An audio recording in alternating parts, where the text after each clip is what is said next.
Detroit Public Schools emergency manager says school safety is his top priority, but is he sending the wrong message by the way he's using his own security detail? 7 Action News investigator Ross Jones has new information about a little-known but costly district perk.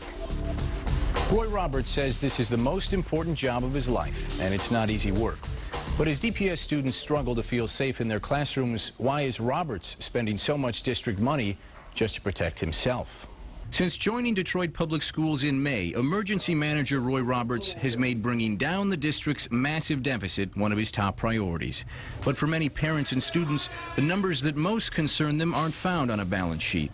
Last year alone, according to DPS data, students endured almost 600 cases of bullying, more than 300 assaults, about 50 weapons incidents, 30 cases of criminal sexual conduct, 9 bomb threats, and a drive-by shooting. We know that kids cannot learn if they are not in a safe environment. Roberts has made strides in bringing down crime inside Detroit schools. His office says that crime during the first 2 weeks of school was down almost 40% this year. But it's still a daily struggle for teachers and for students. Do you feel like your kids are safe going to school? No, I don't. I don't. This mother of 2 Detroit students says she can't send her sons to school without worrying about their safety. Her one son, Troy, was bullied for his size, she says, and her special needs son, Felton, was assaulted in a school bathroom. Why is my special needs child even being touched by another student? He hasn't been to school because I'm scared for him. But Roy Roberts hasn't had to worry about feeling safe.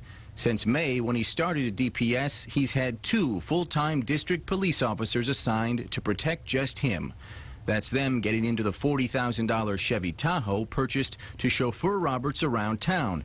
And records we've obtained show that protection is costing the district a small fortune in overtime. Whenever I think I need help, I take help. And he's taken a lot. For the first 8 months of the year, district police officers racked up more than $80,000 just in overtime to protect Roberts and his predecessor, Robert Bob.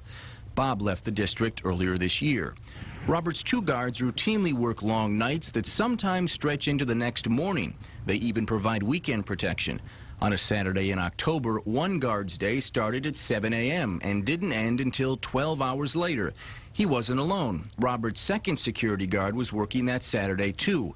He didn't leave until 12:30 the next morning, logging almost 17 hours of overtime.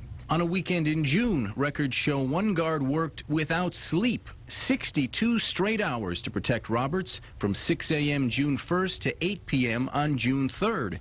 The records don't show where Roberts and his security traveled that weekend, but we've learned his officers are often with him at church on Sundays. How do you get money to pay for around-the-clock security guards when they don't even have tissue? If you got the money to pay them, you got the money to place these kids in right settings. We contacted school chiefs in Boston, Columbus, Phoenix, Baltimore, and Memphis to ask about their security detail, but none of them have one.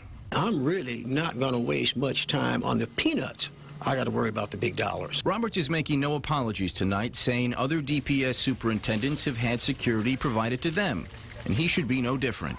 For the last 20 years, every superintendent have had drivers and protection. And I don't know anybody who would take this job that didn't have that. But for parents worried about their children's safety at school, dollars spent protecting Roberts just can't be justified. What's the purpose for a security guard? You protecting yourself from some danger out here? Because these kids is more in danger than anybody. Now, Roberts says he's considering changing those guards' positions from hourly to salary to clamp down on their overtime costs. We want to know what you think. Log on to our website at WXYZ.com and be sure to leave your comments. I'm Ross Jones, 7 Action News. All right.